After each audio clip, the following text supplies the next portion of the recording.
Faced with a damaged reputation, strikes and debt, are Boeing's problems now insurmountable?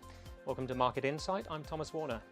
Issues with the Boeing 737 MAX have dented the plane maker's reputation for safety. A mass walkout means production of that same jet is now on hold. The company's stock is down 41% so far this year, and its bonds are apparently at risk of a downgrade to junk status. Well, with me to give his take on Boeing's situation is Ben Tsocanos. He is Director of Aerospace and Defense Ratings at S&P Global. Ben, thank you very much indeed for joining us. Let's start by getting your take on whether a ratings downgrade is a realistic possibility, given that we know that Boeing has around $45 billion in net debt to service. Right. Well, thanks for having me. I would say certainly we had the rating on it with a negative outlook prior to the strike, and the strike puts pressure on the rating. So longer the strike goes on, I would say the more pressure, downward pressure on the rating. So the company is facing considerable challenges on multiple levels. So that they are dealing with quite a few challenges. They certainly are. The duration of the strike is really one of the key variables. Do you have a sense of how long you think it's going to last? Well, my sense is that if it's just a question of meeting the company's demands for wages, that bridging that gap, I would think that the company would be very motivated to do that. But that seems like a fairly simple move, and that would be a matter of days. Negotiations only restarted on Tuesday, I believe. So, and we really haven't gotten a lot of news out of the negotiations since then. So my concern is that it's something that something more complicated than just wages. And I'm certainly very interested to hear what that could be. We have heard from the senior management that they are going to be furloughing quite a few staff while they sort of hunker down for potentially quite a prolonged period. So do you think they are taking seriously the chance that it could be as long as 50 days or longer? Well, I don't think that the actions, certainly the actions they're taking are sensible. I think they're doing everything that they can to try to manage the situation. It's going to be very hard to offset the costs of the strike.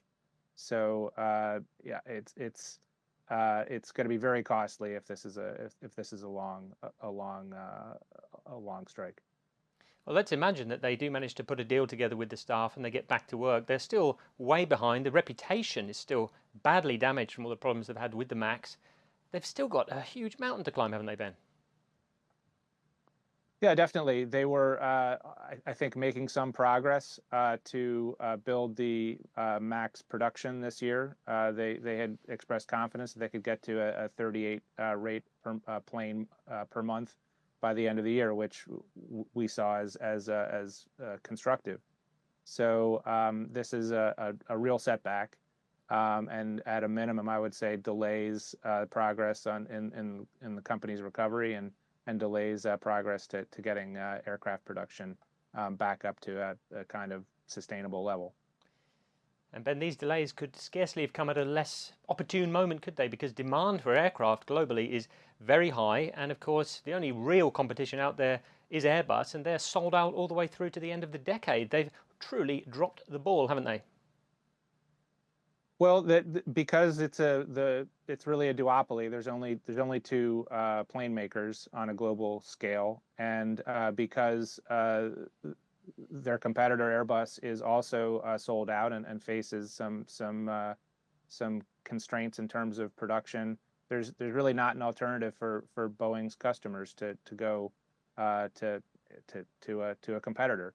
So they have many years of backlog, and they're trying to build production in order to meet that backlog. There's no shortage of demand. Airline customers really want the planes, both to replace older, less efficient models, and also to expand their fleets. Just one final question from me, Ben. What do you think the issues that Boeing is having tells us about the wider aviation sector? Well, yeah, Boeing is not the only company in the sector that's been having problems with supply and labor productivity. There was a big turnover in workforce from, especially during the pandemic, of older, more experienced people taking retirement and being replaced by people, with less experience or maybe coming from other industries, and that they're just not comparable. And I think that the companies across the sector are having to learn how to bridge that gap in terms of training and workflow. So yeah, I do think it's a broad issue that's really magnified in Boeing's case. Ben Tsocanos from S&P Global, many thanks to you for your thoughts today. And that is Market Insight. Don't forget you can watch more videos on Reuters.com.